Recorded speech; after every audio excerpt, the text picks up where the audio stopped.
Wednesday, February 16th, 2022. Lots to talk about today, ladies and gentlemen. Before I start the video, please make sure to give this video a thumbs up, share this video, and make sure you subscribe to this channel. Without further ado, let's get into what is happening.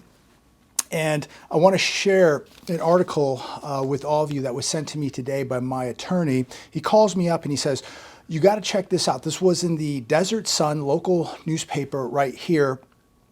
And he calls me up this morning and he goes, hey, I just sent you this article. Check it out. Disney Parks is building new residential communities. It's going to be right here in Rancho, Mirage, California, right out here in the Palm Springs area.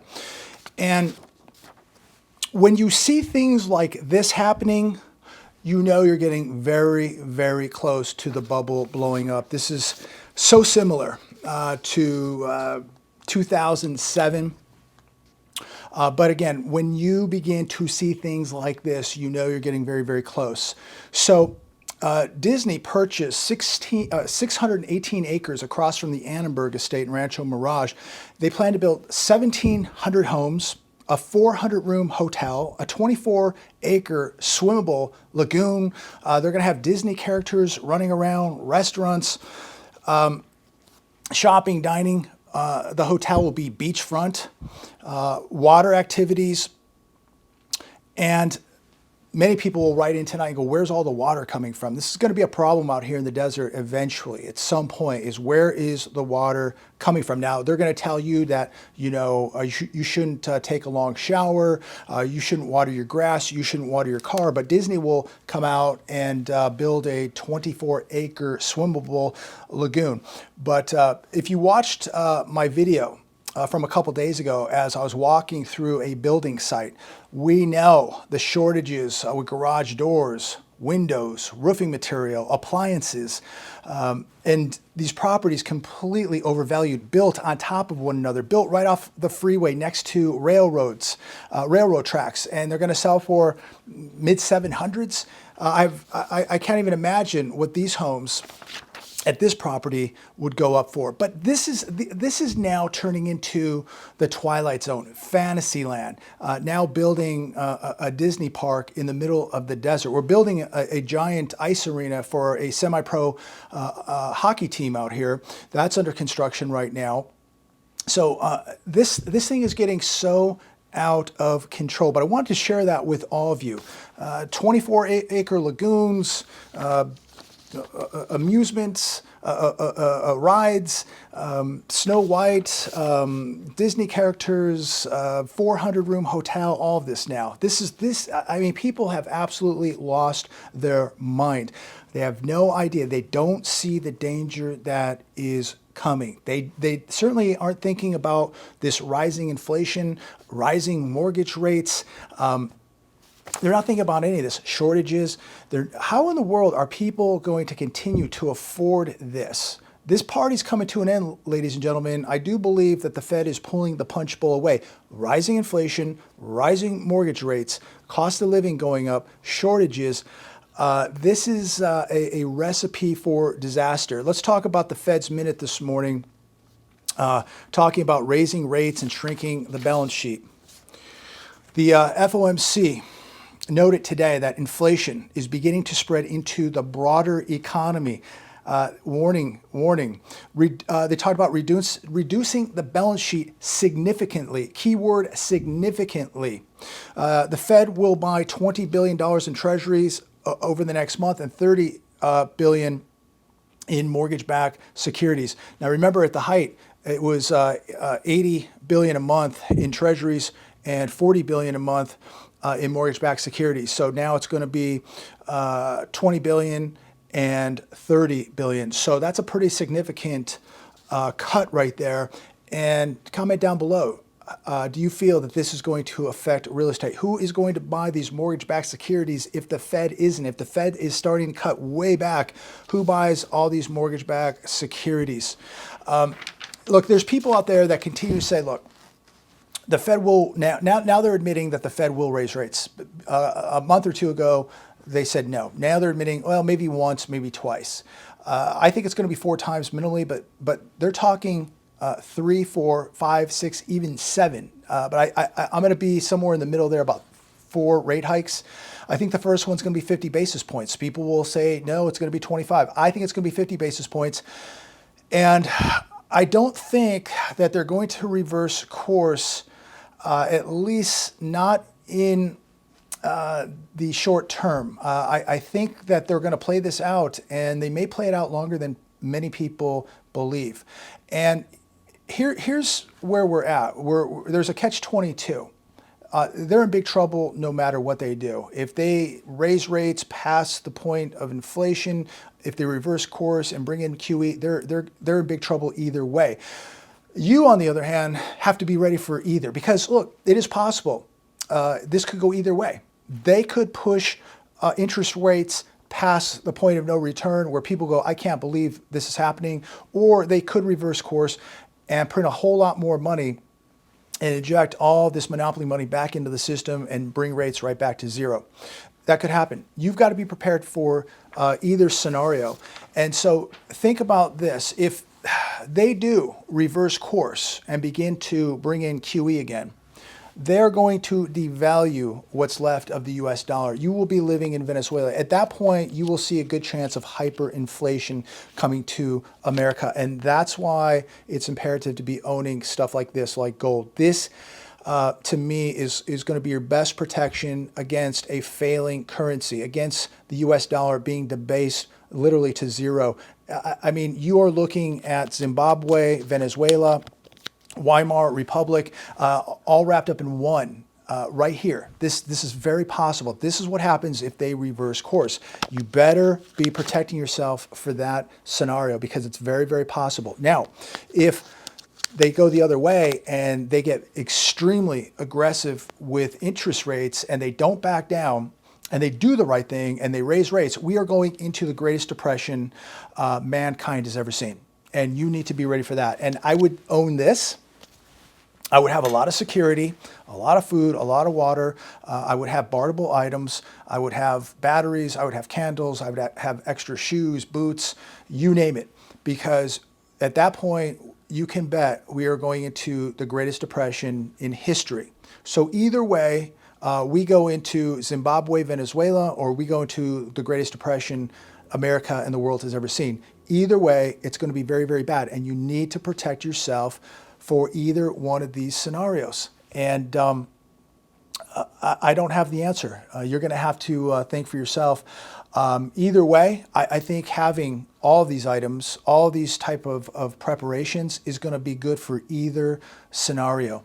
Retail sales surged 3.8% in January, much more than expected amid inflation rise. This was first thought as good news today. And when you break it down, why did we see retail sales surge? Well, because people are paying more, but they're getting less. And how are they paying more? They're using credit cards, ladies and gentlemen. Credit card usage is skyrocketing, but they're paying 20, 30, 50% more for certain items and food than they were a year ago. And so we are seeing retail sales surging, not because the economy is booming and because people have more money to spend. They have less money, and many of them depended on using credit cards now to buy the same items that were half the price a year ago than they are now. And so they're having to pay twice as much now and go farther into debt doing it. Bank of America CEO Brian Moynihan says U.S. consumer spending very strong in February. Now, I don't know if Mr. Moynihan has looked at the data, but last I checked, 40% of this country has absolutely zero in savings. 60% of this country doesn't have $1,000 saved up for an emergency. 80% of this country is living paycheck to paycheck. So I don't see the consumer actually being strong. Now, maybe consumer spending is strong, but the consumer is not strong. And I wouldn't call it strong consumer spending when the consumer is reliant on using credit cards, buy now, pay later services, payday loans, just in order to pay for essentials and live day to day. Unfortunately, the average American's lifestyle, standard of living is falling. Think about it. Do you think more people are getting a better standard of living? Do you think that's actually growing? Or do you think the average American standard of living is falling? I believe, no doubt, it is falling. Home builder confidence falls as they wait months for cabinets, garage doors, and appliances. This on CNBC today. This will be the least of their worries, ladies and gentlemen. What they better worry about is this inflation and rising mortgage rates. The last I checked, a little bit over 4%. They are going to skyrocket. And so they're not going to have to worry about garage doors, cabinets, or appliances. They're going to have to worry who can qualify for a new home. Who can pay 4.5% or 5% on a mortgage, maybe more? Who can put down 20% on one of these homes? It's a disaster. And if you watch my video from a couple days ago, as I'm walking through one of these housing projects, just think, if you're this builder and you're waiting on a garage door, you're waiting on windows, roofing supplies, appliances, you can't sell these homes. These homes do not qualify for a loan until they're finished. No appraiser is going to go in there and appraise a home that doesn't have a garage door or appliances. So the longer that builder has to wait, the more risk he's taking, because he knows that rates are going up. He knows inflation's going up, and that pool of buyers is shrinking. So very, very interesting. The Big Mac's price is up 40%, and it's not a good sign. Over the past 10 years, the Big Mac has gone up 40%. And what this article does not share with you is how much that Big Mac has shrunk. It's shrunk. I think last I read an article by 30 or 40%. So you're paying over the last 10 years 40% more and getting nearly half of the Big Mac. That Big Mac has risen in price 7% just over the past year. And this article, I believe, was on MSN, over the past decade, and these numbers are not even real. CPI up 22%. This is over the last decade. Cost of living up 37%. Raw coffee up 12%. Rent prices up 40%. Rent prices just in the last few years are up 40% in many places. Home prices up 107%. Used car prices up 39%. That's not over the last decade. That's like in the last year. So this article is way, way behind. But think about just, I saw something the other day online. Somebody posted 1986, a double Whopper with cheese, fries, and a medium drink, $2.69 back in 1986. And that's when Burger King was really good. When Burger King actually grilled the burgers right there at Burger King. You drive by, you smell those burgers cooking, you see the smoke. I mean, that's when like Burger King was awesome. $2.69 for a double, fries, and a drink. Back in 1986. I haven't been to a Burger King in probably 15 years. I don't even know what it costs now, but I would estimate that it's probably around $10 or $11 for that same thing, and it's not the same size and it's not the same quality. It's so sad what is happening. And the restaurant industry absolutely being pummeled. I went to a restaurant today, a chicken sandwich place out here, a local place out here in the desert, and it's pretty good. Walked in there.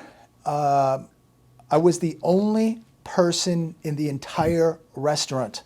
Nobody, zero. And then 2 people walked in while I was eating. Completely dead at 2:30 in the afternoon.